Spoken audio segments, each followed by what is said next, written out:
We are in the month of May, and yes, it comes with a lot of celebratory activities. We are celebrating Child Month under the theme, Children Need Our Love and Protection. Get involved. It's a pleasure to be here with you to launch Workers' Week and Labor Day. Labor Day 2023 was launched under the theme Plant a Tree for Life, promoting climate change mitigation, food security and road safety.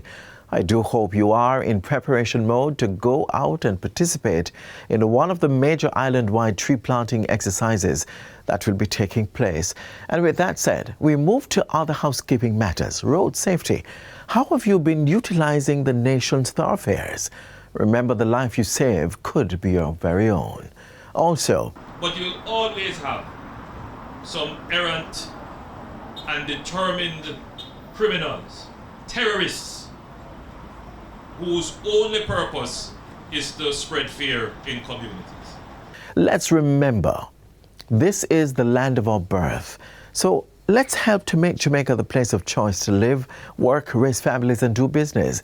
This is Jamaica Magazine, and I'm your host, Adrian Atkinson.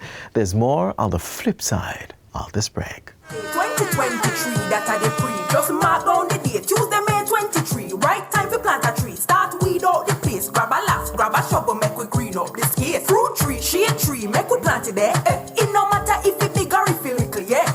Ready up and listen and follow me there.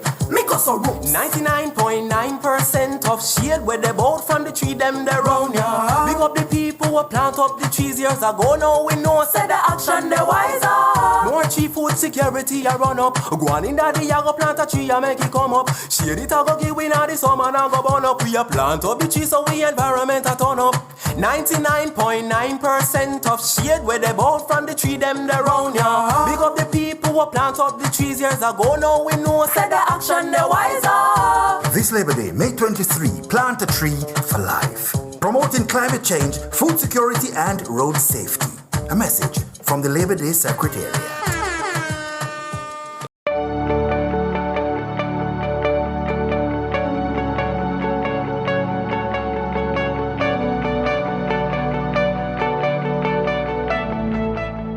I cannot stress enough the significance of health to everyone here, and particularly our private passenger vehicles operators in our country. If we look at the crash in St. Thomas, where 12 persons were injured, including 2 children, in a 2-vehicle collision as a result of overtaking gone wrong. It was 4 persons that died. Every day, families are being negatively impacted by road traffic crashes. Their lives have been turned upside down because of improper use of the road and the failure to exercise caution when driving. I urge all road users, and it's not taxi drivers alone, everybody, all road users, to drive for life, stop the speeding and disobeying the road code.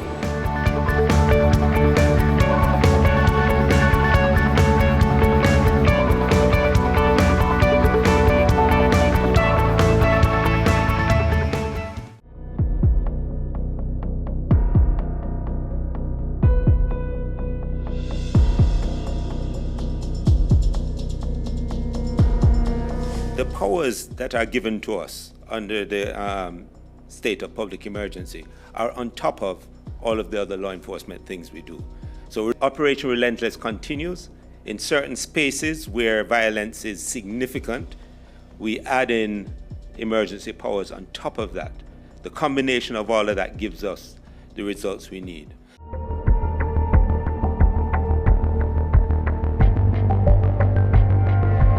The state of emergency allows us to impact the people who intelligence says are doing violence.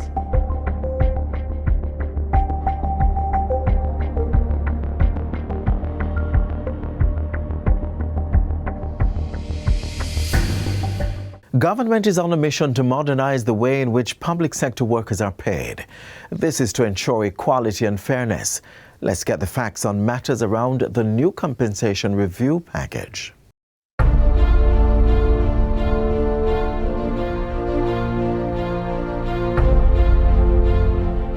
So I've been monitoring very closely the conversation around the compensation review.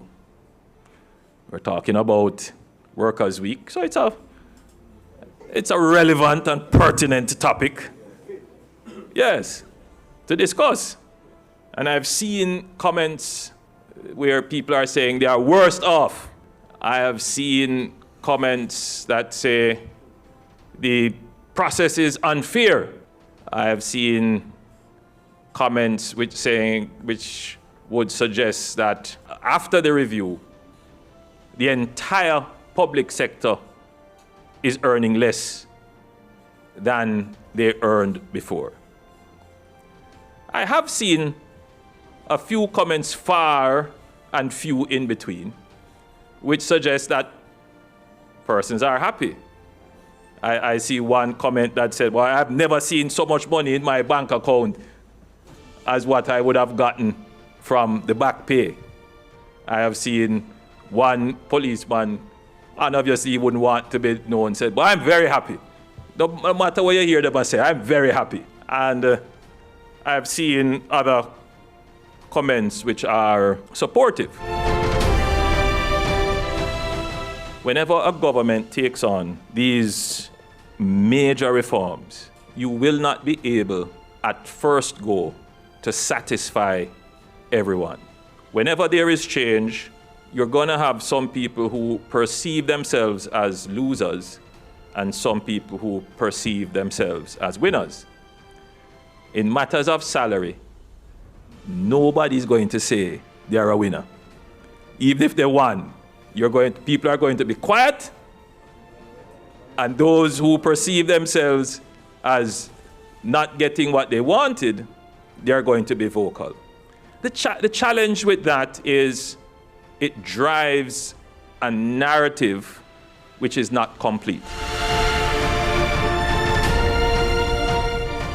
So someone who is not in the public sector, someone who is not part of this review, hearing only one aspect of the story will form the opinion that somehow the government just cut people pay.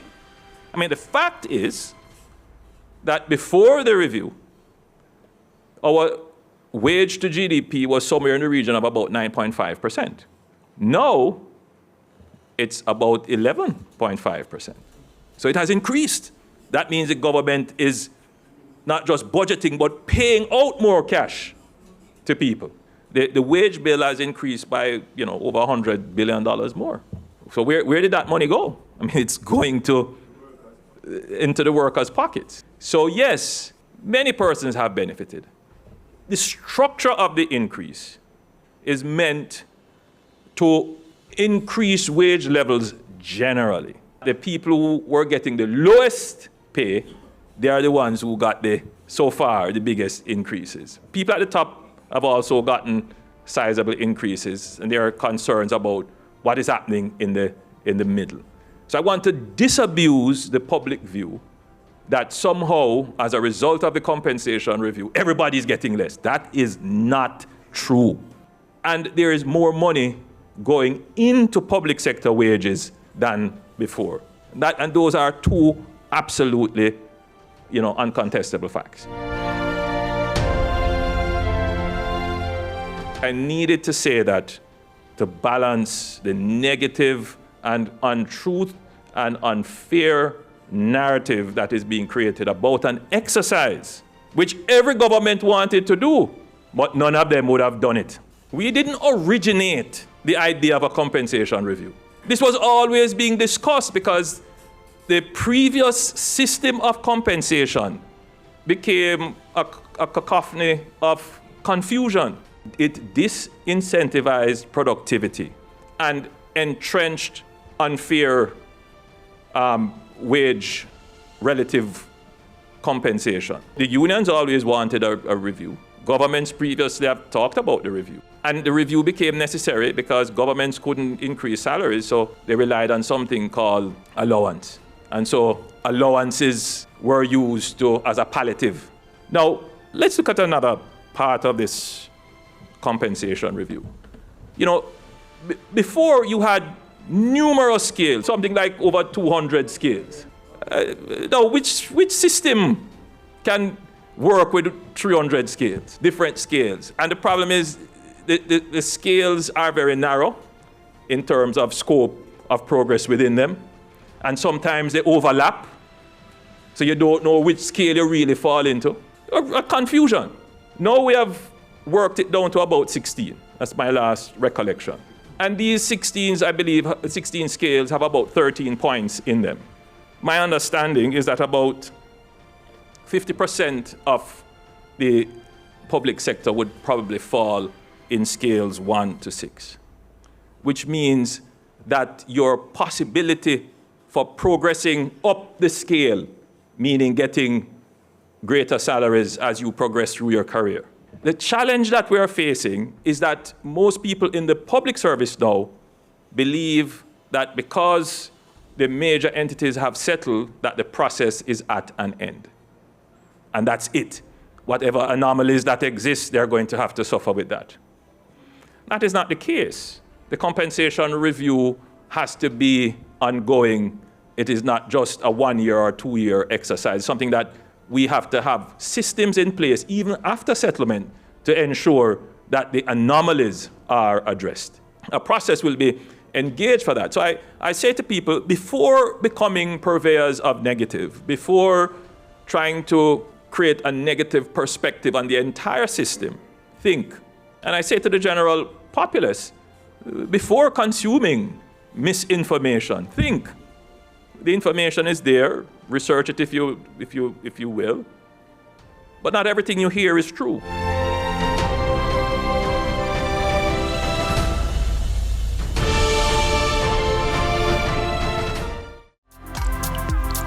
Brethren, the road signs make the traffic environment safe. The green light means go. Red means stop. Amber also means stop. Yeah man, it don't mean you must speed up. And get this, even if the light's on green, when the traffic is thick, don't bother move off and block the intersection. And please, don't stop on a pedestrian crossing. Look out for children, the disabled and the elderly. Follow the signs so they all can arrive alive. Be a good road user. Obey the road signs and look out for each other. In this next feature, we talk women's issues, one in particular. Just yesterday, you were living the days of your youth. And today, things are a little different. Well, considerably different. That's because you're well into your midlife stage.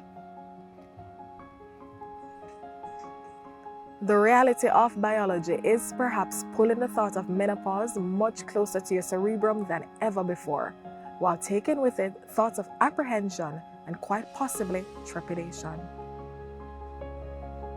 Some may fear the hot flashes, others the rumored weight gain, but the menopausal journey of every woman isn't told in the exact same way. Still, our health responses to this new chapter in life can be similar.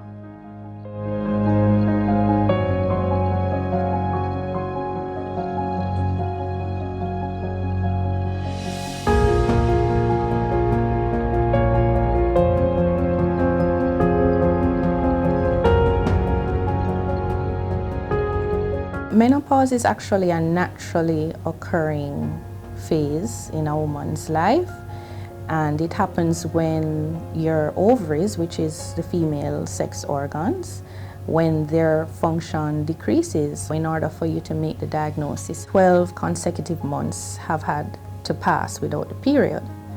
The journey comes in stages, and getting to the final could mean an increased risk of health conditions like osteoporosis. So amplifying information, knowledge, and responses about menopause is significant for all women. So there are 3 main stages of the menopause, right? You have the perimenopause, which is before the actual menopause, the menopause, and post-menopause, which is after. So the perimenopause, also called the climacteric, is the period during which the ovarian function begins to slow down. And so these women now will start to have a slowing down of their periods. This is when the hot flashes will begin, insomnia, mood changes like irritability. And this period typically starts on average at about age 47 and a half.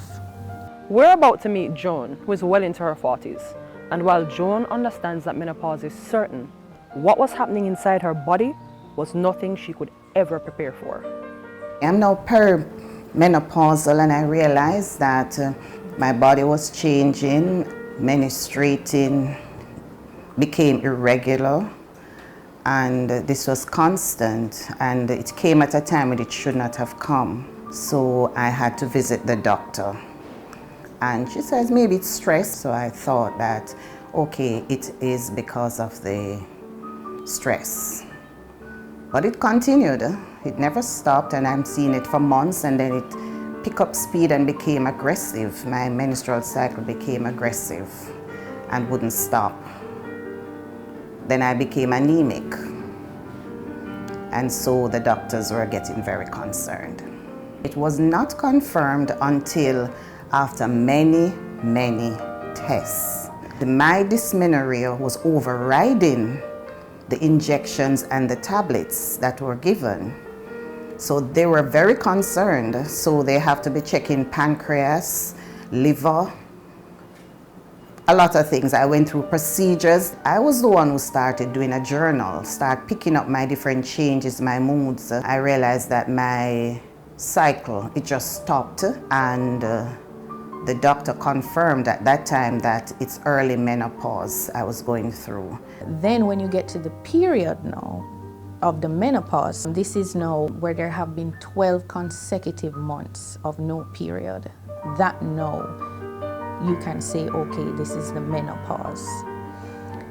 Postmenopausally now, so this would be after there has been 12 months of no period.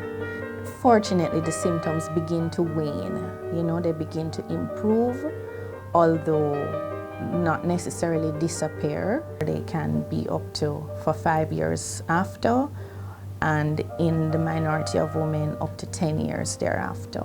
The point at which menopause decides to make its introduction to a woman is influenced by a number of factors. These can include things like genetics, surgery, and even chemotherapy.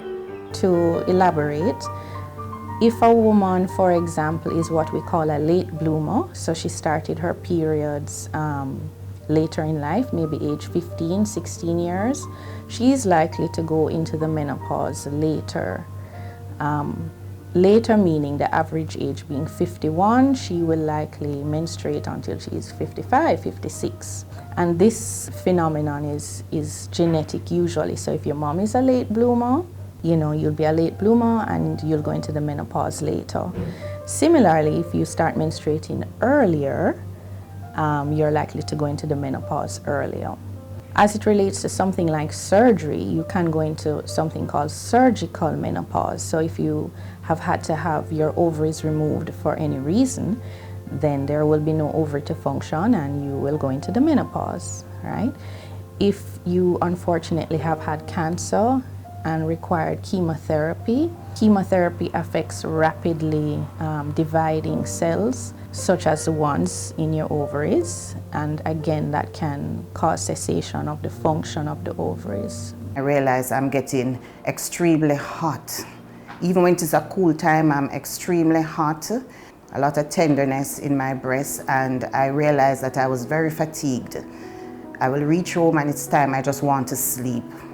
And I was getting up throughout the course of the night feeling extremely hot. I go out and I'm just burning up. And I understand those are hot flashes.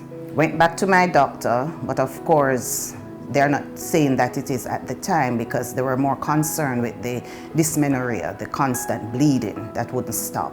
As it relates to symptoms of the menopause, most women will complain about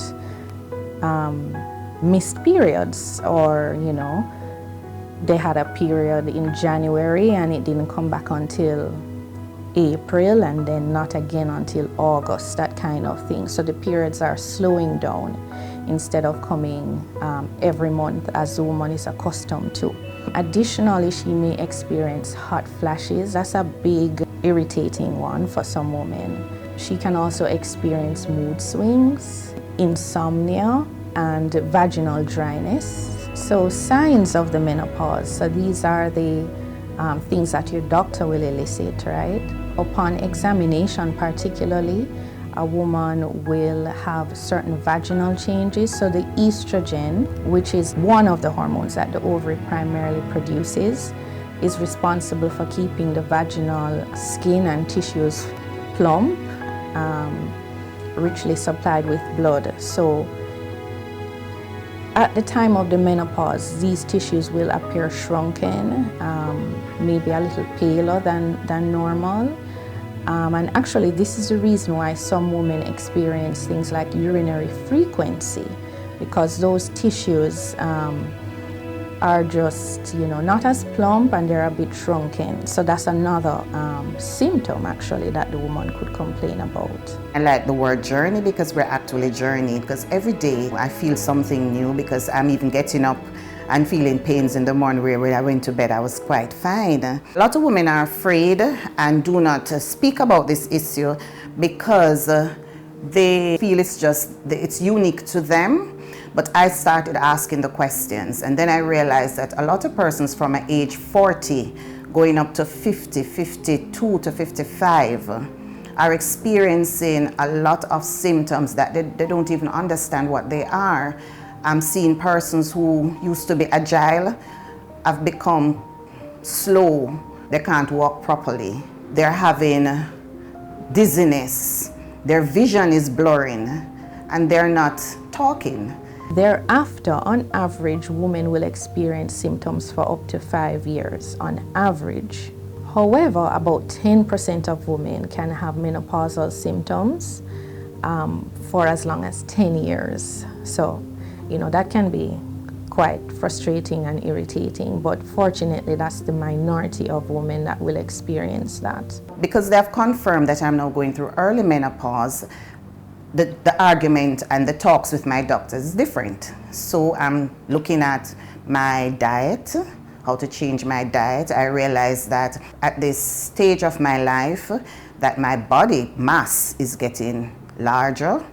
So all these have been confirmed, so I now have to exercise more. I drink a lot of water because we easily get dehydrated.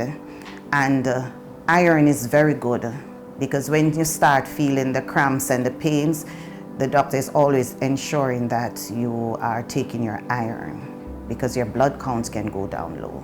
As a woman, there's no way to really decline your enrollment to the menopausal community. It's just another stage of life, as natural as any other. And while it can come with health issues, menopause in and of itself is not a health problem. In fact, for women like Joan, this experience marks a time of newfound wisdom and liberation.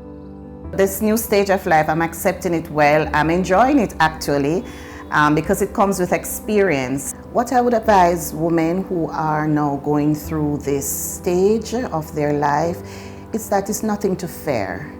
It is something that you should embrace, because it also teaches wisdom. The experience will teach you wisdom, and you can help other persons. I would advise them to start going to the doctor. Doesn't have to be a gyno. It could be your general practitioner, and start talking to the doctor about what you are experiencing, what you're going through, and start reading up also about it. But never forget to eat properly, exercise, meditate.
struggles, we can rise again. Oh,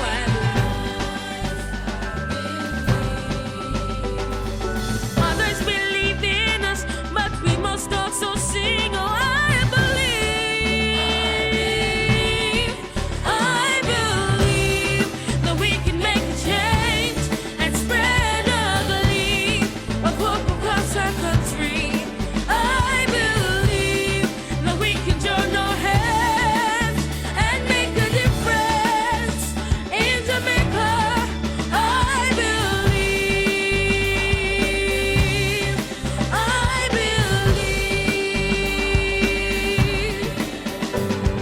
the steam in every paper, ants in every classroom. I believe.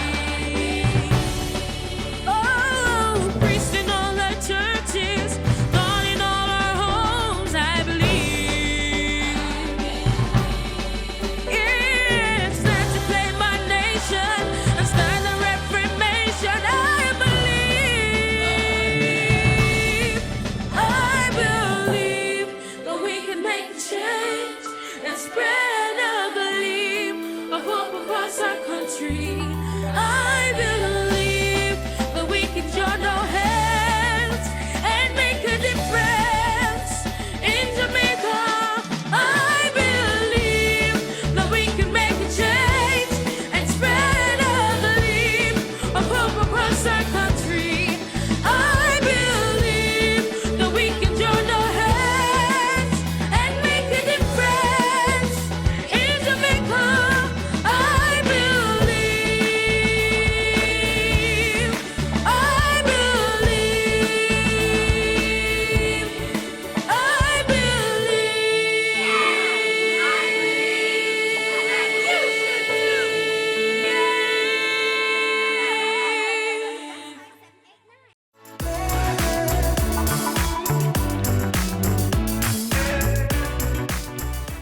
We are signing out for today, but not to worry. You can rewatch this offering or other content like this by visiting our website, jis.gov.jm. Join us again tomorrow on the same station as we bring another informative, educational and entertaining package of Jamaica Magazine. On behalf of all of us here at the JIS, I'm Adrian Atkinson. Thank you so much for watching.